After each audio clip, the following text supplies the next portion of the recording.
Loan নিয়ে কেউ হয় কোটিপতি আর কেউ হয় পথের ফকির। পার্থক্যটা কোথায় জানেন? পার্থক্যটা আপনার কপাল বা ভাগ্যে না। পার্থক্যটা হলো ক্যালকুলেটর আর মাথার ব্যবহারে। আজকের ভিডিওতে আপনি জানতে পারবেন ধনীরা আসলে কিভাবে লোন নিয়ে আরো ধনী হয়, আর আমাদের মতো সাধারণ মানুষ কেন লোন নিয়ে নিঃস্ব হয়ে যায়। লোনের ভেতর লুকিয়ে থাকা এমন কিছু গোপন গল্প বা ফাঁদ আছে যা আপনাকে তিলে তিলে শেষ করে দেবে, অথচ আপনি টেরও পাবেন না। ভিডিওটি শেষ পর্যন্ত দেখুন, কারণ ভিডিওর শেষে লোনের এমন একটা সিক্রেট সেফটি রুল রিভিল করব যেটা জানলে আপনি লোনের বাঘের পিঠে চড়েও নিরাপদে গন্তব্যে পৌঁছাতে পারবেন।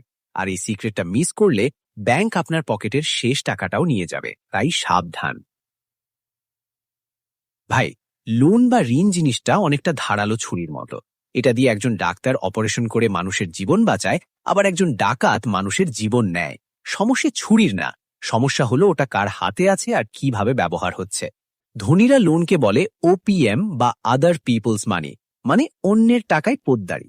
তারা ব্যাংকের টাকায় ব্যবসা করে হাজার কোটি টাকার মালিক হয়, আর আমরা লোন নেই অভাব মেটাতে গিয়ে, আর সেই লোনই আমাদের অভাবের কারণ হয়ে দাঁড়ায়। ব্যাংকের প্রসেসিং ফি, হিডেন চার্জ আর চক্রবৃদ্ধি সুদের মারপ্যাচ, এগুলো কিন্তু আপনাকে লোন দেওয়ার সময় মিষ্টি হেসে কেউ বুঝিয়ে বলবে না। সিগনেচার করার পর যখন টের পাবেন তখন দেরি হয়ে যাবে। আসুন একদম আমাদের আশেপাশের বাস্তব জীবন থেকে একটা উদাহরণ দেই। আমাদের গল্পে দুই বন্ধু, আবেগী আনিস আর হিসাবী হাসান, দুজনেই ঠিক করলো তারা ব্যবসা করবে। আনিস ভাবল চাকরি আর ভালো লাগে না, লোন নিয়ে একটা হার্ডওয়্যার আর স্যানিটারির দোকান দেব, মহল্লায় ভাবই আলাদা হবে। সে ব্যাংক থেকে 10 লাখ টাকার একটা লোন নিল, সুদের হার 10%, মেয়াদ 5 বছর। টাকা হাতে পেয়েই আনিস ভাবল দোকানটা এমন চাকচিক্যময় করতে হবে যেন কাস্টমার দূর থেকে দেখেই দৌড়ে চলে আসে। সে 10 লাখ টাকার মধ্যে 4 লাখ টাকা খরচ করলো দোকানের ডেকোরেশন, ফলস সিলিং, দামি লাইট আর নিজের বসার জন্য একটা রাজকীয় চেয়ার কিনতে।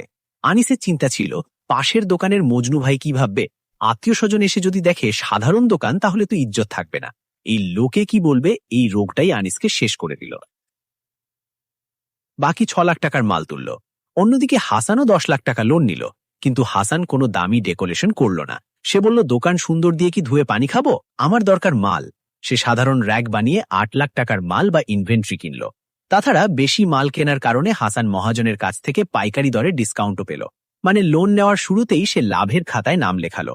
ব্যবসার নিয়মই হলো কেনায় লাভ করতে না পারলে বেচায় লাভ করা কঠিন। আর বাকি 2 লাখ টাকা সে ব্যাংকের আলাদা একটা অ্যাকাউন্টে রেখে দিল, ব্যাকআপ বা ইমার্জেন্সি ফান্ড হিসেবে। এবার খাতা কলমের নিষ্ঠুর হিসাবটা দেখুন, যেটা আনিস লোন নেওয়ার আগে করেনি। 10 লাখ টাকার লোন 10% সুদে 5 বছরের জন্য নিলে প্রতি মাসে ব্যাংকে কিস্তি বা ইএমআই দিতে হবে প্রায় 21,250 টাকা। অর্থাৎ ব্যবসা হোক বা না হোক, মাসের 1 তারিখে ব্যাংকের টেবিলে 21,250 টাকা আপনাকে রাখতেই হবে। ব্যবসা শুরুর 3 মাস পর আনিসের দোকান দেখতে সুন্দর, কিন্তু তার কাছে মালের ভ্যারাইটি কম। কাস্টমার এসে মাল না পেয়ে ফিরে যায়। হার্ডওয়্যার ব্যবসায় লাভ যদি 10 থেকে 15% হয়, তাহলে 21,250 টাকা কিস্তি শোধ করতে আনিসকে মাসে অন্তত 2 লাখ টাকার বেশি সেল করতে হবে। এর সাথে আছে দোকান ভাড়া 10,000, বিদ্যুৎ বিল 2,000, কর্মচারীর বেতন। সব মিলিয়ে মাসে তাকে অন্তত 3 থেকে 4 লাখ টাকার মাল বিক্রি করতে হবে শুধু টিকে থাকার জন্য। নতুন ব্যবসায় এত সেল কি এত সোজা? চিন্তা করুন, একে তো নতুন ব্যবসা, উপরে জিনিসপত্রের দাম বাড়ার কারণে মানুষের হাতে টাকা কম। এই অবস্থায় মাসে ফিক্সড খরচ বের করা যে কতটা মানসিক যন্ত্রণার, সেটা যার ঘাড়ে কিস্তি আছে শুধু সেই বোঝে। আনিস এখন কি করবে? মাস শেষে কিস্তির টাকা নেই, ব্যাংকের অফিসার ফোন দিচ্ছে। এই প্রেসারে পড়ে আনিস ভাবল ব্যবসা তো হচ্ছে না, শর্টকাটে টাকা কামাই। সে লোনের বাকি টাকা দিয়ে অনলাইনে জুয়া বা বেটিং অ্যাপে টাকা ঢালল। ভাবল এখান থেকে জিতে কিস্তি শোধ করবে। কিন্তু ভাই, জুয়ার অ্যাপের অ্যালগরিদম এমনভাবে সেট করা যে তারা আপনাকে কখনোই জিততে দেবে না। এর দশা হলো আমও গেল, ছালাও গেল। সে এখন বাপের জমি বিক্রি করার জন্য দালাল খুঁজছে। আনিস লোন নিয়েছিল বড় লোক হতে, কিন্তু ক্যালকুলেশন না থাকায় সে এখন ডেট ট্র্যাপ বা ঋণের ফাঁদে আটকা। এবার আসি হাসানের কাছে। হাসান যেহেতু ডেকোরেশনে টাকা নষ্ট করেনি এবং তার কাছে বেশি মাল ছিল, তার বিক্রি আনিসের চেয়ে ভালো। তবুও প্রথম 2 মাস তার ব্যবসায় লাভ হয়েছে মাত্র 10,000 টাকা, কিন্তু তার কিস্তি তো 21,000 টাকা। এখানেই হাসান তার সেই 2 লাখ টাকার ব্যাকআপ ফান্ড কাজে লাগালো। সে পকেট থেকে বা অন্য কোথাও ধার না করে ব্যাকআপ ফান্ড থেকে কিস্তি দিল। 6 মাস পর যখন তার ব্যবসা জমে উঠল, তখন সে ব্যবসার লাভ দিয়ে কিস্তি চালাচ্ছে।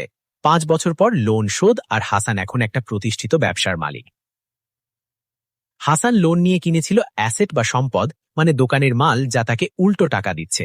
আর আনিস লোন নিয়ে কিনেছিল লায়াবিলিটি বা দায়, মানে ডেকোরেশন, যা তাকে কোনো টাকা ফেরত দিচ্ছে না। অনেকে আবার লোন নিয়ে গ্রামে বাড়ি বা জমি কেনার কথা ভাবেন ভাড়া দিয়ে লোন শোধ করব। ভাই, এখানেও ক্যালকুলেটর দরকার। ধরুন আপনি 50 লাখ টাকা লোন নিয়ে একটা বাড়ি করলেন, মাসিক কিস্তি আসবে প্রায় 55,000 টাকা। এখন প্রশ্ন হলো, আপনি যে বাড়িটা বানালেন সেটা ভাড়া দিয়ে কি মাসে 55,000 টাকা আসবে? গ্রামে বা মফস্বলে 20,000 টাকা ভাড়া পেতেই ঘাম ঝরবে। বাকি 35,000 টাকা আপনাকে প্রতি মাসে নিজের পকেট থেকে দিতে হবে। যদি আপনার সেই সামর্থ্য না থাকে, তবে লোন নিয়ে বাড়ি করা মানে হলো স্বেচ্ছায় নিজের পায়ে শিকল পরানো। মনে রাখবেন, রড সিমেন্টের দাম কিন্তু দিন দিন বাড়ছে। বাড়ি বানালে সেটা পুরনো হয় আর মেইনটেনেন্স খরচ বাড়ে, কিন্তু জমি কিনলে সেটার দাম সাধারণত বাড়ে। তাই লোনের টাকা কোথায় ঢালছেন সেটা আবেগের চশমা খুলে দেখুন। ধনীরা লোন নেওয়ার আগে একটা সহজ সূত্র ব্যবহার করে। ROI is greater than bank interest rate. সহজ বাংলায়, ব্যাংক আপনার কাছে 10 টাকা সুদ চায়, আপনি সেই টাকা খাটিয়ে যদি 15 টাকা লাভ করতে পারেন, তবেই লোন নিন। 5 টাকা আপনার পকেটে থাকবে, 10 টাকা ব্যাংক নিয়ে যাবে। আর যদি আপনি টাকা খাটিয়ে 8 টাকা আয় করেন, তবে লোন নেওয়া মানে নিজের পায়ে কুড়াল মারা। এবার সেই গোপন সিক্রেটটা রিভিল করার সময় এসেছে, যেটা ভিডিওর শুরুতে বলেছিলাম। লোন নিয়ে সেফ থাকার গোল্ডেন রুলটা হলো দ্য 30% রুল অফ সেফটি। আপনি লোন নিয়ে যত বড় ব্যবসায়ী করেন না কেন, আপনার মাসিক কিস্তির পরিমাণ যেন কখনোই আপনার ব্যবসার মাসিক নিট লাভের 30%-এর বেশি না হয়। উদাহরণ, যদি আপনার ব্যবসায় সব খরচ বাদ দিয়ে মাসে 1 লাখ টাকা লাভ থাকে, তবে আপনার কিস্তি কোনোভাবেই 30,000 টাকার বেশি হওয়া যাবে না। যদি এর বেশি হয়, তবে যে কোনো ছোটখাটো বিপদ, অসুস্থতা বা ব্যবসায় মন্দা এলেই আপনি দেউলিয়া হয়ে যাবেন। ব্যাংক ম্যানেজাররা এই রুল জানে, কিন্তু আপনাকে বলবে না, কারণ তারা চায় আপনি বেশি লোন নিন আর সুদ গোনেন।